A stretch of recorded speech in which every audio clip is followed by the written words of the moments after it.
Boa tarde, eu sou o Gustavo. Hoje a gente vai fazer uma reflexão sobre o capítulo 20 do Evangelho segundo o Espiritismo. Mais especificamente, dentro desse capítulo, nós vamos refletir sobre o item 4. É interessante que esse capítulo ele se chama Os Trabalhadores da Última Hora. No começo dele, dos itens anteriores, nós vamos ver aquela parábola do dono da vinha que saiu a procurar trabalhadores para sua vinha. Vamos refletir sobre isso, até que nós chegamos nesse item. E o item 4, ele vai ser aí bem direto para nós, bem direto para todo aquele que se diz espírita, de certa forma simpatiza com a doutrina espírita. Esse item se chama Missão dos Espíritas. E bom, pelo próprio título do item você já imagina, cara, peraí, tem uma missão, não é só eu conhecer isso aqui, ou se eu conhecer isso aqui, de repente eu estou assumindo um dever ali que eu preciso cumprir. Pois é um pouco disso também. E para a gente começar, eu gosto de trazer umas reflexões. A gente pensa sobre isso, vamos ler um pouquinho sobre alguns textos, alguns temas que se referem a isso, para a gente ir caminhando juntos. E o primeiro ponto é: se existe uma missão dos espíritas, mas olha, o que é ser espírita? Para que serve isso? Se eu estou falando que eu sou espírita, isso quer dizer o quê? Primeiro nível de pensamento, a gente vai pensar: bom, ser espírita é eu conhecer a doutrina, é eu ir ao centro.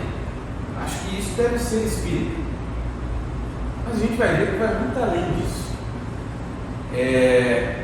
E até assim, fazendo uma analogia com os nossos irmãos católicos, porque comumente alguém diz: não, eu sou católico, mas não praticante. Ora, você não pratica aquilo, como é que você se diz ser aquilo? Como eu poderia me dizer vegano comendo carne? Então, ora, se você se diz ser alguma coisa, você precisa ser. Se a gente se diz ser espíritas, talvez esteja na hora de nós tentarmos vivermos o que seria essa doutrina. Na introdução do Evangelho segundo o Espiritismo, vai ter um texto extraído das conversas de Sócrates, quando já estava na prisão, e que nesse texto ele diz assim: de tantas opiniões diversas, a única que permanece inabalável é a de que mais vale receber do que cometer uma injustiça, e que acima de tudo devemos cuidar de não parecer, mas de ser um homem de bem. Então, nessa pincelada aqui, Sócrates trouxe que o ponto é exatamente não parecer alguma coisa, mas efetivamente ser. E ele diz ser um homem de bem. Isso está na introdução. Mas caminhando um pouquinho dentro do Evangelho segundo o Espiritismo, a gente vai ter uma explicação do que é o homem de bem. E sintetizando, eu trouxe aqui: o verdadeiro homem de bem é o que cumpre a lei de justiça, amor e caridade na sua maior pureza. Ele interroga a consciência sobre seus próprios atos. A si mesmo perguntará se violou essa lei, se não praticou o mal, se fez todo o bem que podia, se desprezou a oportunidade de ser útil, se ninguém tem qualquer queixa dele, enfim, se fez a outro tudo o que desejara que lhe fizesse. Está ficando difícil. Bom, o verdadeiro homem de bem, então, tem algumas características, alguns pontos que precisam ser observados para que a gente mire isso. Eu trouxe isso aqui sintetizado porque nesse texto aqui, onde vai explicar sobre o homem de bem, são citadas mais de 15 características. E ao final, ainda vai estar assim: essas são algumas características que não encerram tudo o que ele precisa. Então, para simplificar, é mais fácil a gente pegar em linhas gerais, o que já é bem difícil da gente praticar. Mas, se isso caracteriza um homem de bem, e isso está dentro de uma base da doutrina espírita, a gente vai compreender que, bem compreendido, mas sobretudo bem sentido, o Espiritismo leva aos resultados expostos do homem de bem, que caracterizam o verdadeiro espírita como o verdadeiro cristão, pois um é o mesmo que o outro. A gente agora sobe mais um degrauzinho. Então, se tornar um homem de bem é o que nos caracteriza ser um espírita, mas ser um espírita é a mesma coisa que tentarmos sermos cristãos. Daqui a gente tira que nós devemos, acima de tudo, mirar em alguém. Em quem? No Cristo, que para nós, dentro da doutrina espírita, é guia e modelo. Reconhece-se o verdadeiro espírita pela sua transformação moral e pelos esforços que emprega em domar suas más inclinações. Agora, então, o que é ser um espírita?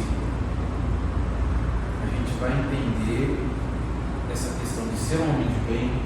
A gente vai pontuar que o nosso mestre, o que a gente precisa tentar imitar efetivamente é Jesus. E a ferramenta, mas um meio para isso é vencer as nossas más inclinações, fazer esse esforço. E isso é um esforço, na minha opinião, o mais difícil que existe. Porque a gente olhar para o outro e apontar um defeito, essa na verdade é a coisa mais fácil que existe. É muito fácil você ver um defeito no outro. Realmente, fulano tem um costume muito feio, fulano faz isso. Olha as opiniões dessa pessoa, né? E geralmente tudo aquilo que é muito diferente do que nós acreditamos e praticamos, a gente vai olhar e colocar como um defeito. Mas aqui o ponto é olhar para si. E olhando para si, a gente tentar domar essas más inclinações. E uma dessas más inclinações é justamente a vontade de falar mal do outro. E isso é uma coisa que a gente comumente pode cometer. E aí uma pergunta para a gente seguir aqui, né? A gente está falando do Espiritismo, mas a gente já parou para pensar por que Deus deu isso para nós? Essa ferramenta que é o Espiritismo. Qual o propósito disso existir, afinal de contas? Né?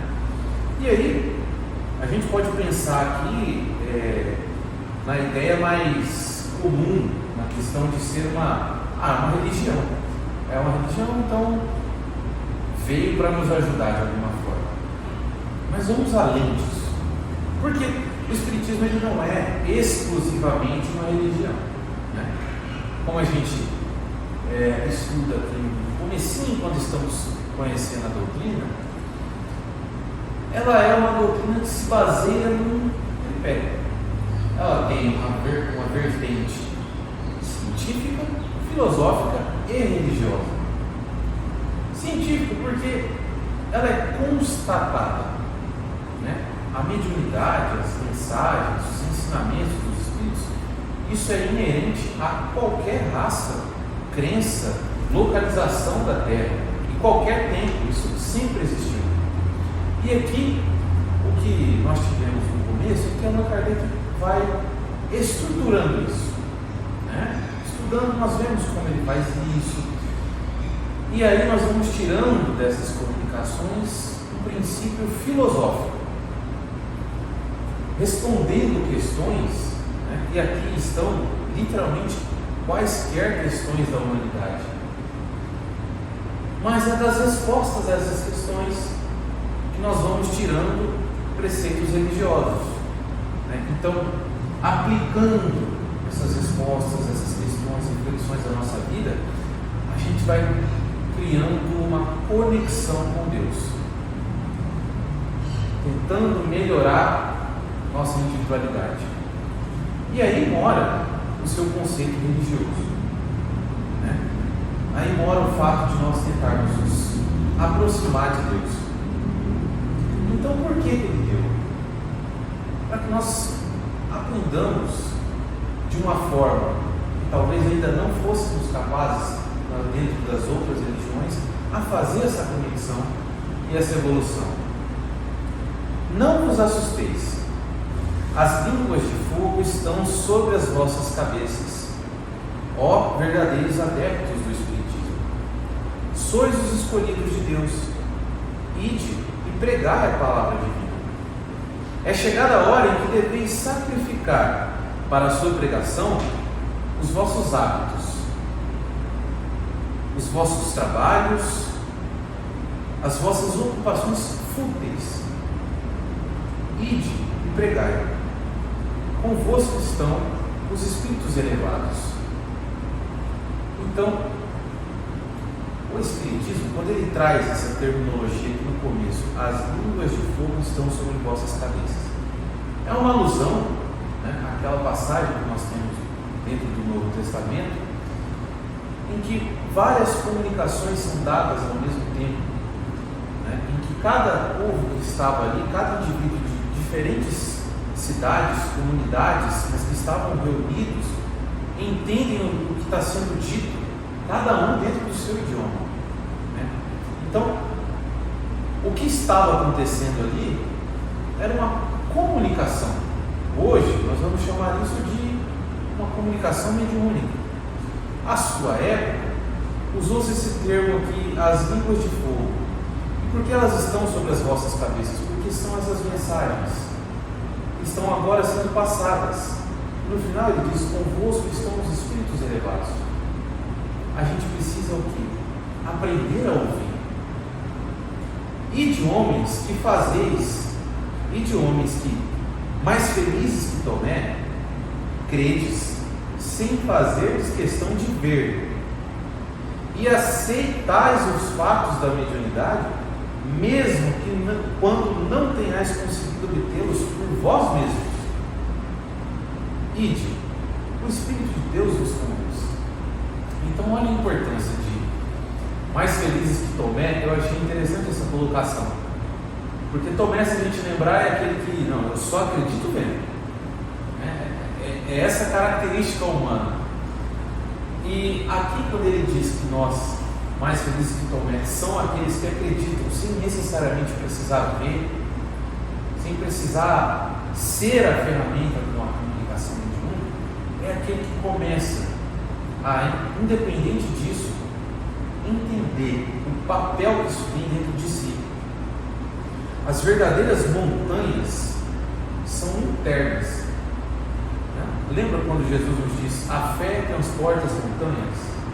Pois é. Será que a gente já parou para pensar que montanha é essa, afinal de contas? Será que ele está falando de terra, rocha? Né? E vencer as nossas más inclinações pelo poder da vontade é mover as montanhas. Então, o que nós temos que tentar fazer com a nossa fé é usar dela, dessa ferramenta de conexão com Deus, para vencer essas más inclinações, né? A gente aqui tem uma reflexão que ela vai sendo similar ao que nós vemos, por exemplo, no Velho Testamento, né? Eles vão nos trazendo um conceito, uma afirmação, e com essa afirmação ele vai colocando sempre uma informação nova e reafirmando, uma informação nova e reafirmando. O ponto é, nós precisamos ser um homem de bem.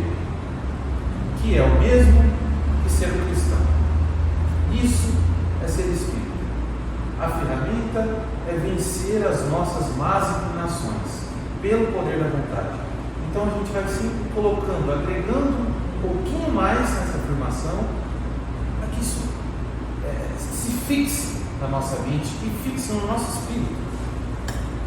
Né? E aqui olha só que interessante. No final desse item é colocada uma pergunta: se entre os chamados para o Espiritismo muitos se transviaram, quais os sinais pelos quais reconheceremos os que se acham no bom caminho? Né? Essa pergunta é respondida da seguinte forma: serão reconhecidos pelos princípios da verdadeira caridade que eles ensinarão e praticarão, pelo número de aflitos a que levem consolo, pelo seu amor ao próximo, pela abnegação, pelo seu desinteresse pessoal. Reconhecê-los-eis finalmente pelo triunfo de seus princípios, porque Deus quer o triunfo de sua lei. Os que seguem a sua lei, esses são os escolhidos. Essa mensagem aqui, essa resposta é de Erasmo, né?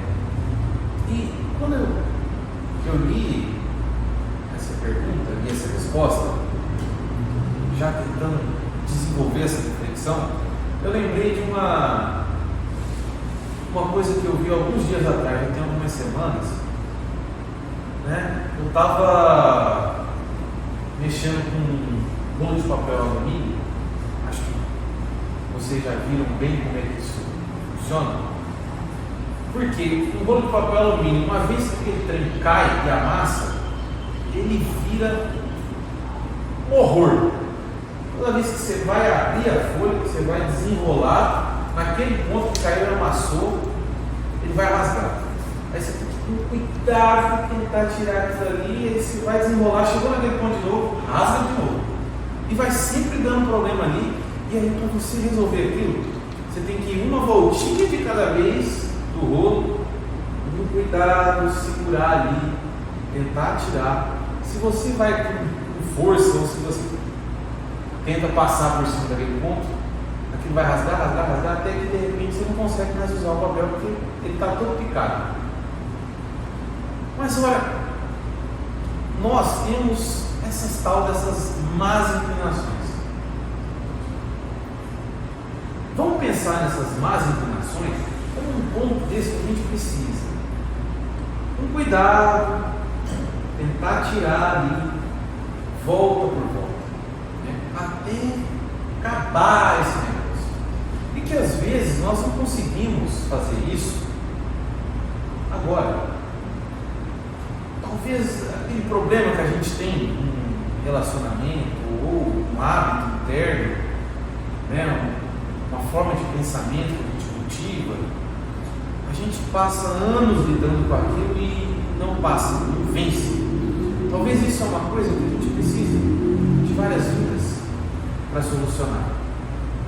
Todos nós estamos aqui porque a gente ainda não é um espírito puro.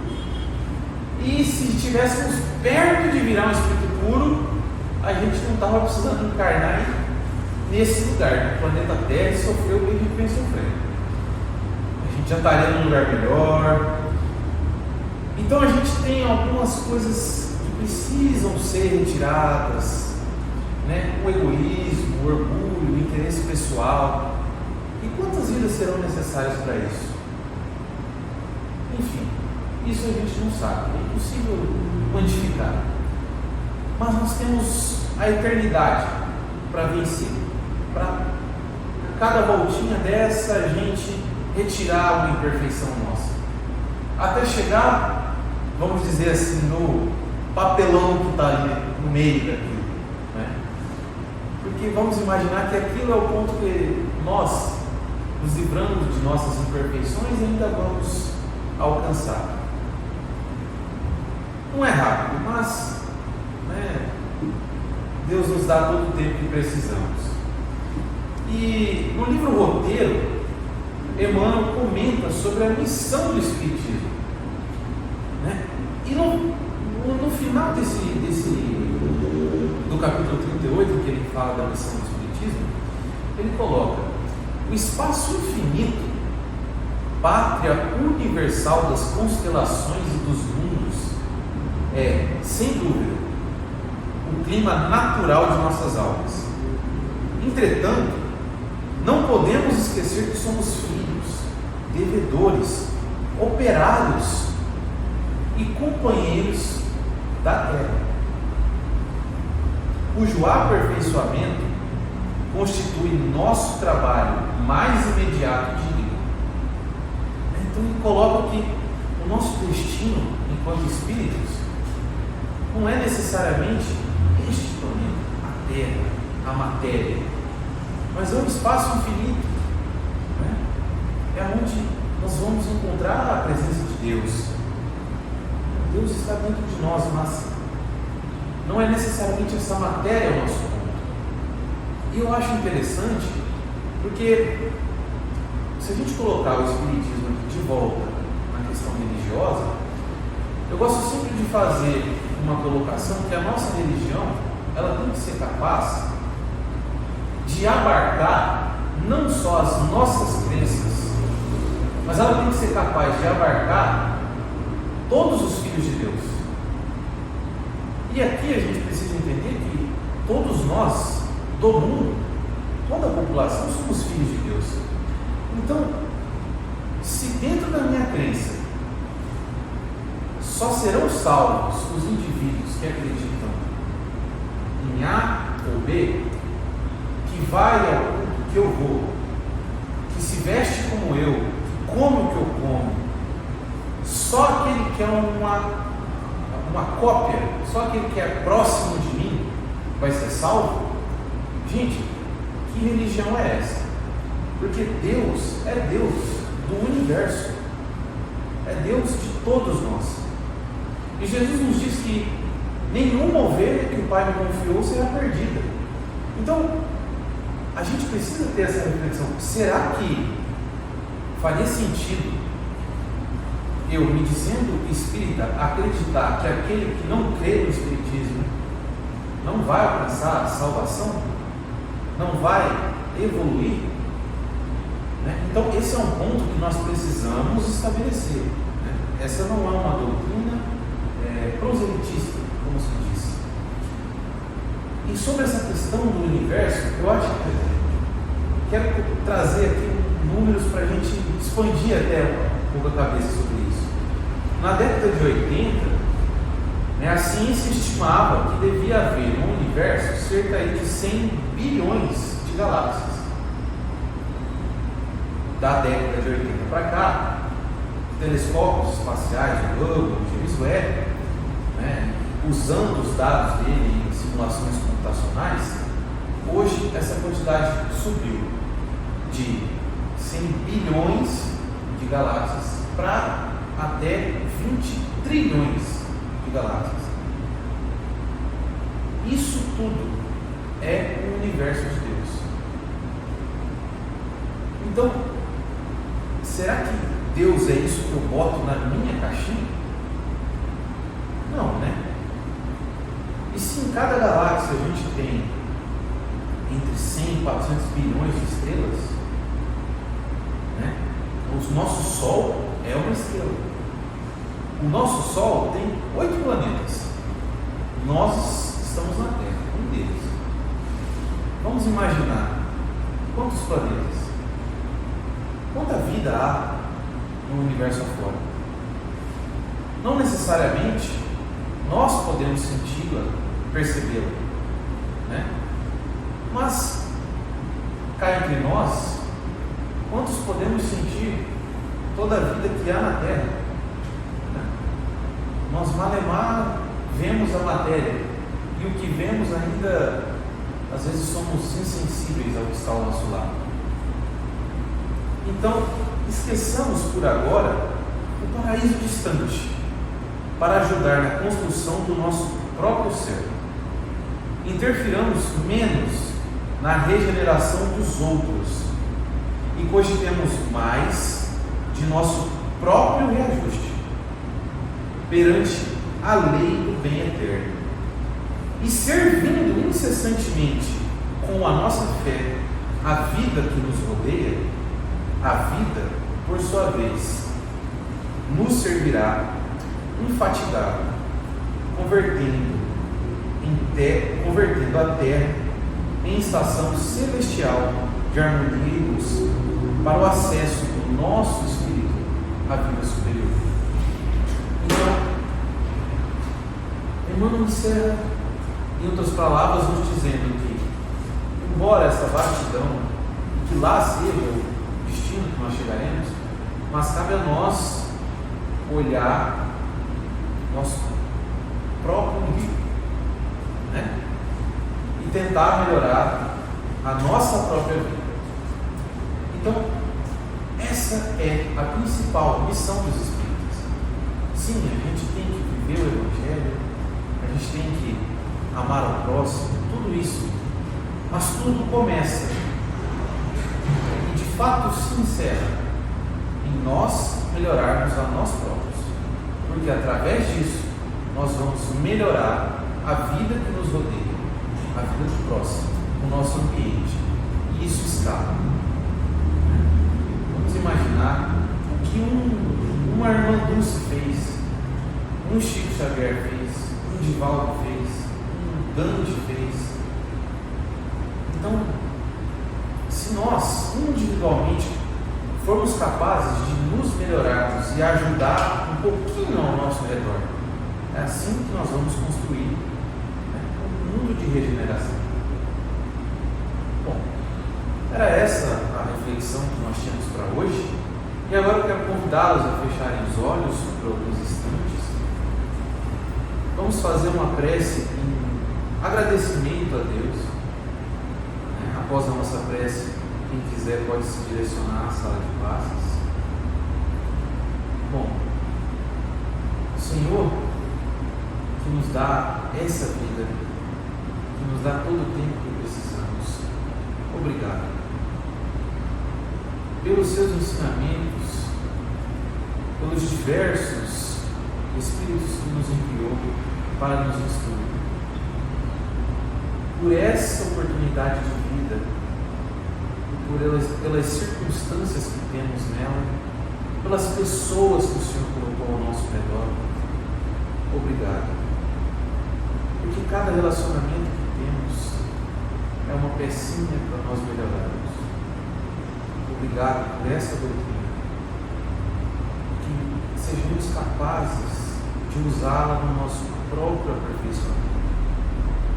Sejamos capazes de, ao sairmos daqui, olharmos ao redor, sensíveis às dificuldades e às dores do outro, nos colocando em sua posição. E que por fim sejamos capazes de nos melhorarmos e assim ajudar o mundo ao nosso. Que assim seja.